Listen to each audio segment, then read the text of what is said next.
go, B. Russ!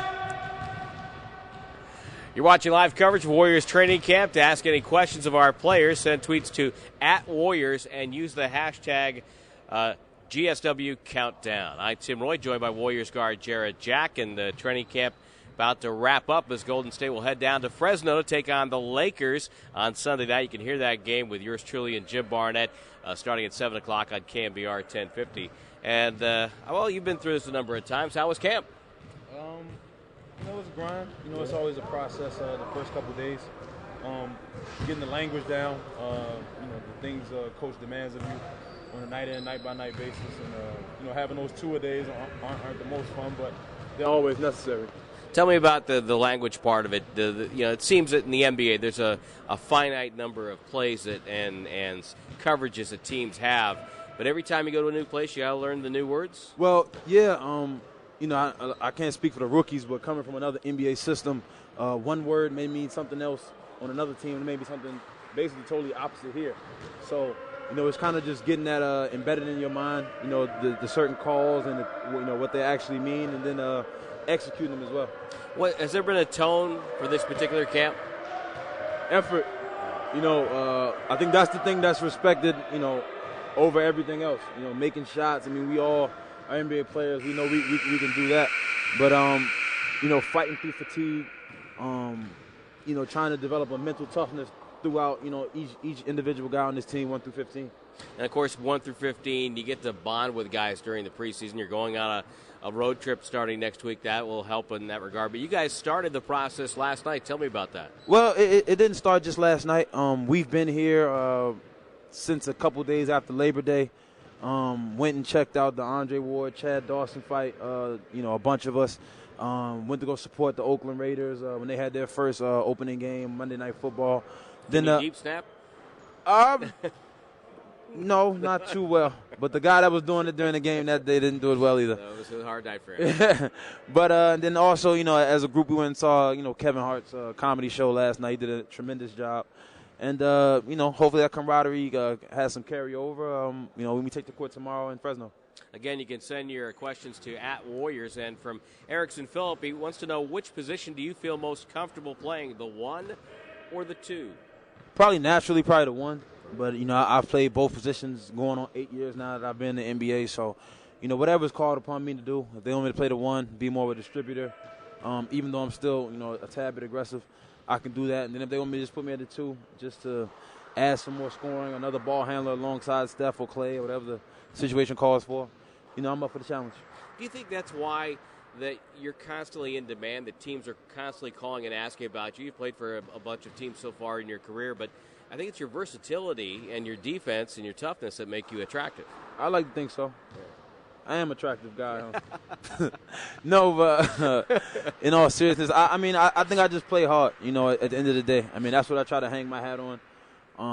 Ever since I was a freshman at Georgia Tech, that was the thing they preached to me each and every day. Playing hard. That'll be the thing that would be respected above all. And I try to do that and try to be a vocal leader as well. So that's the one constant thing I try to bring to the team each and every day. Well, speaking of attractive, are you a clothes hound? Are you? I am that. Yeah. I am that, and this city definitely feeds my problem. Okay. So I try not to go across the bridge too much. It's a beautiful, beautiful city.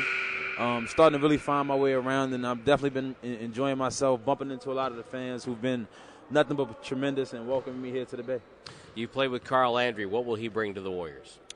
Tremendous amount of low post scoring, sneaky athleticism, but a guy who can really, really get you a basket when things get tight, especially in the fourth quarter. Tough cover, and another guy who's going to bring that strong physical presence down low. You work with Michael Malone, and your impressions of him? Coach Malone, tremendous coach. I don't even really label him as an assistant. I mean, I think he does a tremendous job. I mean, I'm not taking anything away from Coach Jackson. I think Coach Jackson is amazing. The system that he's put in place for us is tremendous. Coach Malone is just constantly, demanding things out of me. He always pushes me every single day, be it myself or to get my other teammates on another page as well. So, I like the added pressure. I like that he stays on me. Take a look at this team and the depth of this team. What do you see? I've said it Probably since I stepped foot here, probably the most talented team I've been on from top to bottom. But we all know what it looks like on paper doesn't translate into W's. We got to come out here each and every night with a mindset that we're going to play hard, give it everything we got every time we step in between the lines, and let our effort and our talent kind of combine together and hopefully become a formidable force in the West. When you are looking at a practice and you're watching, say, Harrison Barnes or Draymond Green, what kind of things can you bring to the table that will help them? Just to understand the pace.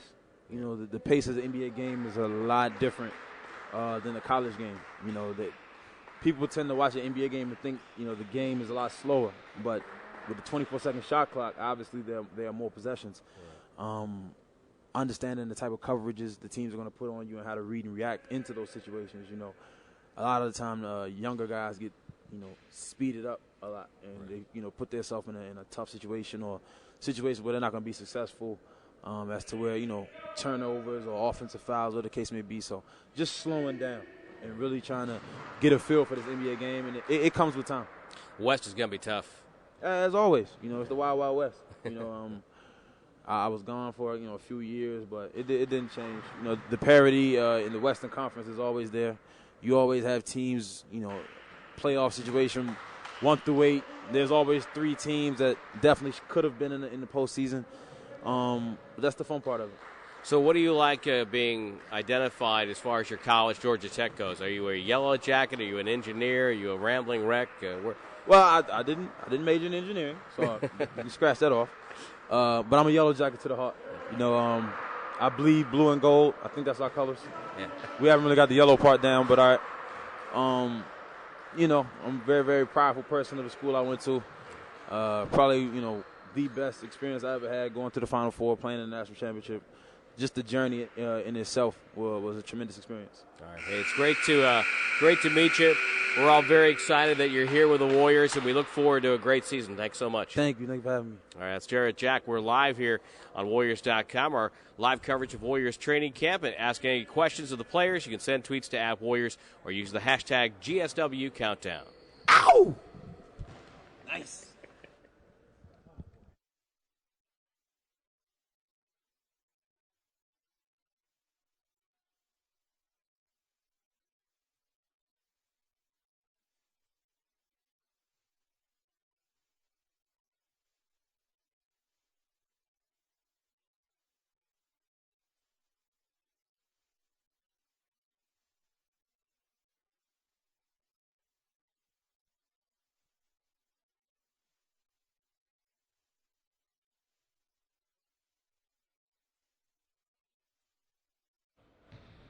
I'll do the trivia question. Let me know when you're ready, Mike. As we continue our live coverage of Warriors training camp, I'm Tim Roye. We have a trivia question for you today, and the first person to tweet the answer to today's GSW Countdown trivia question will win a Jarrett Jack autographed photo. We just heard from Jarrett a moment ago. You must be 18 years old and live within 75 miles of Oakland. With all that said, here's today's challenge. Again, using the hashtag GSW Countdown, tweet @Warriors with the answer to this question. With it being day 25 of the countdown, tell us which player wore number 25 for the Warriors during the 71-72 season. Again, day 25 of the countdown, which player wore number 25 for the Warriors in the 71-72 season? That, of course, just being a few years before the Warriors' only West Coast championship in 74-75. We continue our live coverage here on Warriors.com. The head coach of the Golden State Warriors, Mark Jackson, is going to come in and sit down. Don't forget, as our countdown continues, we're on day 25, and the season tips off soon.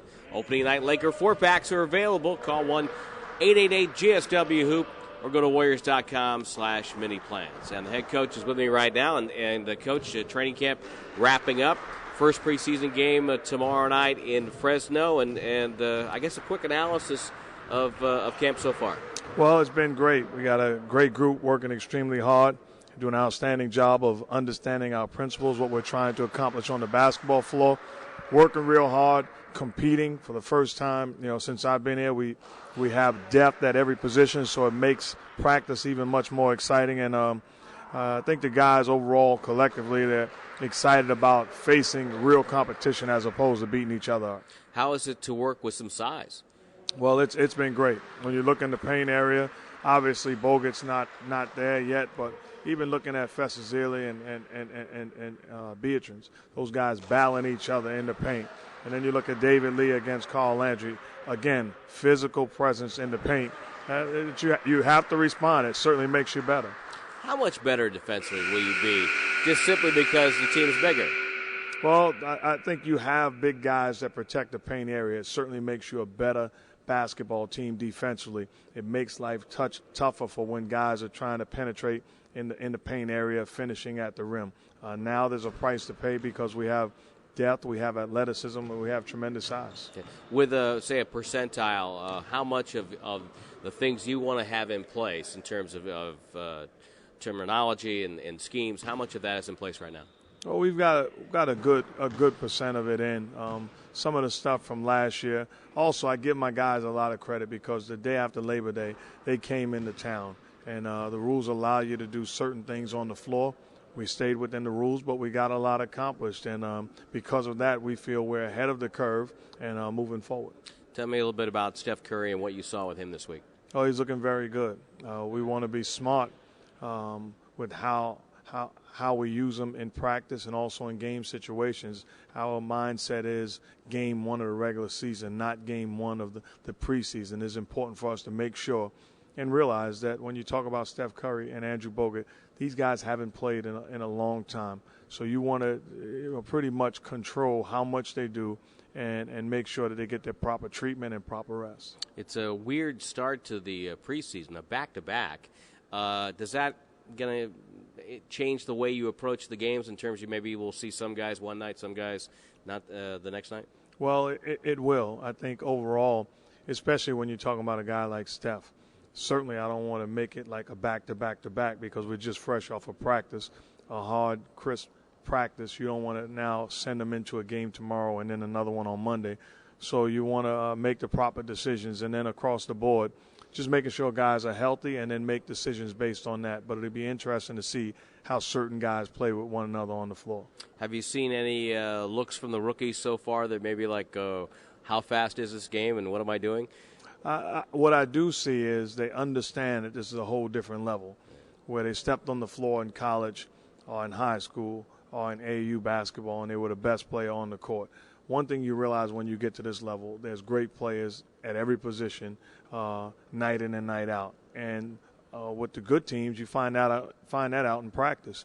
And I think our rookies realize that they heard the names after the draft. They heard the names building up to preseason.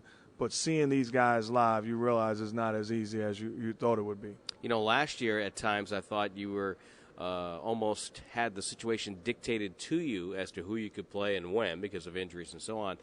This year you have some tough choices, albeit the kind of choices you want to have as a head coach, whether it be a small forward or your rotation. Well, one thing as a coach, what you want is options. And we certainly have that at different positions. We also have it because the guys that play the 2 and the 3 position, versatility. You look at Jarrett Jack, the ability to play the 1 and the 2. So we have options, but these are the type of options that make you a better coach overall because at the end of the day, talent prevails in this league. Well, no question about that. The team gets a chance to bond a little bit because you go on a preseason road trip. They get to get away from here, and sometimes I think a team finds itself on the road. Well, I'm a guy that played in this league, and I totally understand the way you build team chemistry on the road, away from family, away from distractions. So it's going to be great. Now, guys, actually tonight, I believe they're going to see a movie. I was shocked that they didn't invite me, but I think it's great. We got a great group of guys that really enjoy one another. Yeah, come on. You know they're going to be looking over their shoulder if you're there. You know, you have all the playing time. I might just surprise them and sit in the back somewhere. Who knows? Yeah, that's a good sign. And you know, you've talked about this even going back to the draft, and so has Bob Myers and Jerry West and Joe Lacob. That this is a good group of guys. No, I don't take that for granted. You know, I thought about it last night as I was watching the baseball wild card play. I thought about it. I'm extremely fortunate to have a great group of guys. I played for teams and I watched teams where they didn't enjoy one another. There was knuckleheads and guys with their own agenda. At the end of the day, I'm extremely fortunate to have some quality guys and great leaders. All right, those knuckleheads. Name names. Come on. We know. Mark Jackson. So as I wrap this up, everybody is excited. Obviously, health is a big key for this team. But to me, what stands out is the depth. You mentioned the options. I think this team is built to survive an 82-game schedule. Well, we really are. The reason why is because that depth, once again, going back to that. Last year, injury happened. Another guy gets hurt. All of a sudden, you're looking around and you're trying to create a 5-course meal with some leftovers. And that's with all due respect to those guys because they work their tail off, and I appreciate them.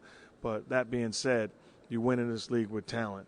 We are able to, hopefully we don't have to find out, but we can handle a guy being hurt right now across the board because we have tremendous depth at every position. So cooking tips next time from you? You talking about that 5-course meal that we can... Sandwiches, just the basics. The very, basics, very basic. Just to get through the night? Yes. Okay. Coach, thanks so much for coming by and chatting. And I know everybody is excited. And granted, it's just preseason, but it's going to be great to watch the guys go up against other teams the next couple of nights. Well, thanks for having me. That's Coach Mark Jackson. We continue with our live coverage of the Warriors training camp here at Warriors.com.